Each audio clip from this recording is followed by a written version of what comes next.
নোয়াখালী জেলার বেগমগঞ্জ উপজেলার আলাইপুর ইউনিয়নে ঘটে যাওয়া এক হৃদয় বিদারক সড়ক দুর্ঘটনায় একই পরিবারের 7 জন প্রাণ হারিয়েছেন।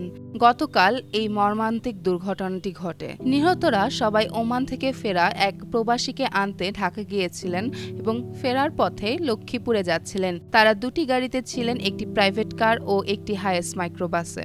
ফেরার পথে হায়েস মাইক্রোবাসটির চালক ঘুমিয়ে পড়ায় নিয়ন্ত্রণ হারিয়ে সড়ক থেকে খালে পড়ে যায়। এতে ঘটনাস্থলেই 7 জনের মৃত্যু হয়। কয়েকজন যাত্রী মাইক্রোবাস থেকে বের হতে পারলেও বাকিরা ভেতরে আটকা পড়েন।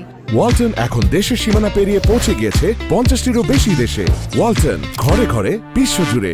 চন্দ্রগঞ্জ হাইওয়ে থানা ওসি মোহাম্মদ মোবারক হোসেন ভূঁইয়া জানান, মৃতদেহগুলো উদ্ধার করে হাসপাতালে পাঠানো হয়েছে এবং পরিচয় শনাক্তে হাইওয়ে পুলিশ কাজ করছে। প্রবাসী ব্যক্তি দুর্ঘটনা থেকে বেঁচে গেছেন। এই মর্মান্তিক ঘটনা দেশের সড়ক নিরাপত্তা ব্যবস্থার দুর্বলতা এবং চালকদের যথাযথ বিশ্রামের অভাবের বাস্তব প্রতিফলন। নিয়মিত সচেতনতা, কঠোর আইন প্রয়োগ এবং যাত্রী নিরাপত্তার বিষয়ে জোর না দিলে এ ধরনের দুর্ঘটনা প্রতিনিয়তই ঘটতে থাকবে।